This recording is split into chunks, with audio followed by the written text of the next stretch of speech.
A lot of people think apprenticeship interviews are all about the experience. They're not.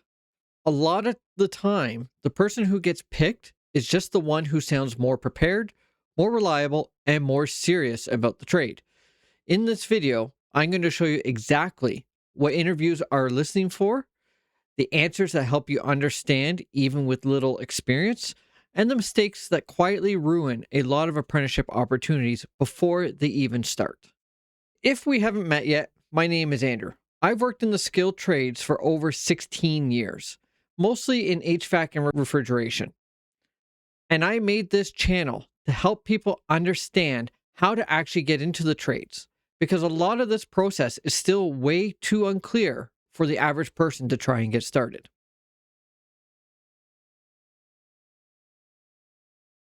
One of the biggest moments in that whole process is the interview. And honestly, this is where a lot of people lose the opportunity before the training even begins. Not because they're lazy, not because they can't do the work. Usually it's because they walk into that interview thinking the company or union is only looking for experience, when in reality, they're also judging attitude, reliability, coachability, and whether this person is actually worth investing the time into. A lot of apprenticeship programs are built around learning on the job, which means the interviewer already knows you're not supposed to know everything yet. What they're really trying to figure out is whether you're the kind of person who shows up, listens, learns, works safely, and sticks with it. That's why the first mindset shift is this. Stop trying to sound like a journeyman and start sounding like a solid apprentice.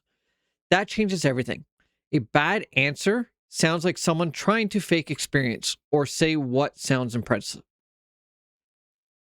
A strong answer sounds like someone who understands what the opportunity is, respects the trade, and is ready to learn from the ground up.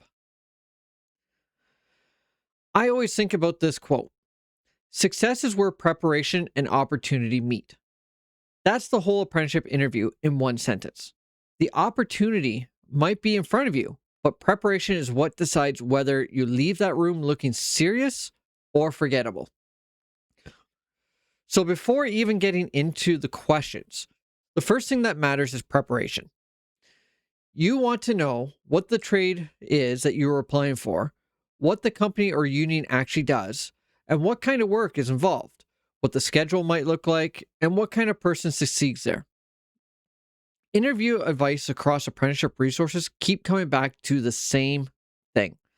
Know the role, know the employer, and have examples ready.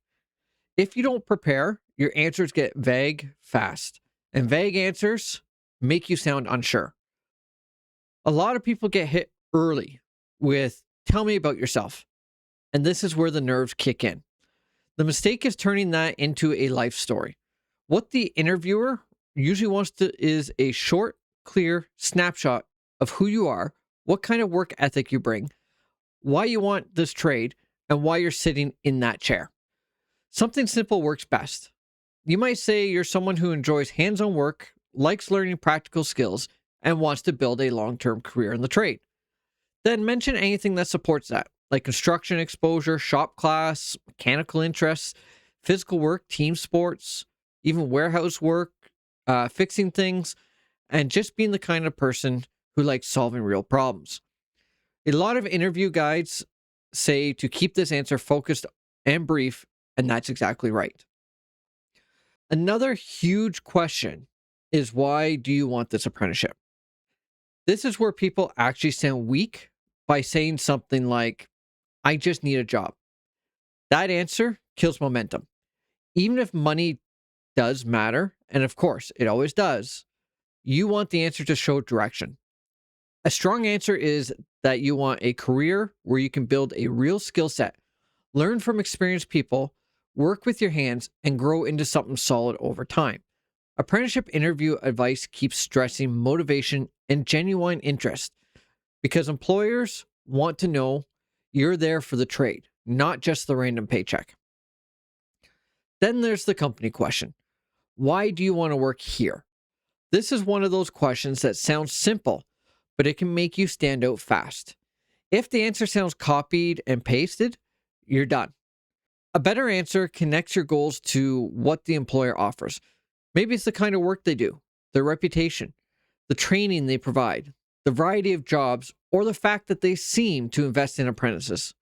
Even one or two real details shows you cared enough to do your homework. A lot of interviewers will also test whether you understand what apprenticeship actually is. Skilled Trade Ontario describes apprenticeship as mostly on-the-job training with a smaller classroom portion. And that matters because the employer is investing in real time into your development.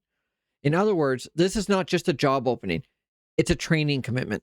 So in the interview, you want to show that you understand this is a long game. You're there to learn, take correction, and improve yourself. You also need to be ready for questions about strengths, weaknesses, teamwork, pressure, safety, and reliability. These are not trick questions. They're trying to figure out whether you'll be a problem on the site or someone people can count on. That's where examples matter. Ontario's interview tip sheet recommends using the STAR method. And that's one of the easiest ways to stop rambling. You explain the situation, the task, the action, and the result. So instead of saying, I'm a hard worker, you tell a quick story that proves it. Maybe there was a time you showed up early, solved a problem, helped the team finish a tough job, stayed calm under pressure, or took feedback and improved. That kind of answer feels more real because it is real. And this matters more if you have no direct trade experience. A lot of people think no experience means no chance. Well, that's not true. Apprenticeship interviews often look for transferable traits.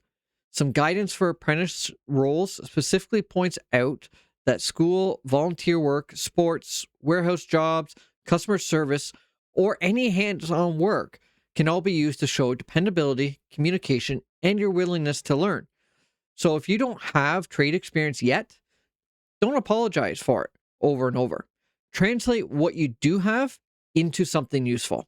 Another thing that comes up more than people expect is whether you understand the reality of the apprenticeship life. In some programs, people get asked if they can handle apprenticeship wages at the beginning. Classroom time, early mornings, commuting, the physical work, or even the long days. That's important because interviewers want to know whether you'll still be committed once the excitement wears off and the reality kicks in. So go in honestly. If you understand the trade, take sacrifices at the start, say that. If you know it won't always be easy, but you're still committed to building the career, say that too, because that sounds more mature. Safety is another big one. You don't need to pretend you're a safety expert, but you do want to sound like someone who takes it seriously. In the trades, being careless doesn't make you look tough. It makes you look expensive. If you get a question tied to safety, a strong answer usually shows that you follow instructions, ask when unsure, and use the right PPE. And that you understand that rushing and guessing can actually hurt people. And one thing that separates strong candidates from weak ones is how they talk about learning. Apprentices are supposed to be teachable. That means being able to take criticism without getting defensive, ask smart questions without pretending to know everything, and show steady improvement. One of my favorite apprenticeship-related quotes is, "A long apprenticeship is the most logical way to succeed." That's a great reminder because the whole point is not to look finished. The point is to look worth training. Now, let's talk about what to avoid, because this is where a lot of interviews quietly fall apart. Don't oversell skills you don't actually have. Don't talk like physical work, weather, early starts, or dirty jobs might be a deal breaker. Don't complain about past employers. Don't make it sound like you're applying everywhere and don't really care which trade gives you a shot. And don't show up with no questions at the end. Multiple interview resources make it clear that having questions ready matters because it shows interest and attention. Even one strong question can help. Ask what makes an apprentice successful there. Ask what mistakes new apprentices usually make. Ask what the first few months tend to look like. Ask what the value of the most in someone new. These questions do more than fill time. They show maturity. Something else that helps a lot is practicing out loud. Not in your head, out loud. A good answer in your head can fall apart when nerves hit. Practice until your answer feels natural, not robotic. You don't want to sound memorized, but you do want to sound ready. And there's a big difference between the two. And let me say this, because a lot of people need to hear it. You don't need to be the most experienced person in the room to pass an interview.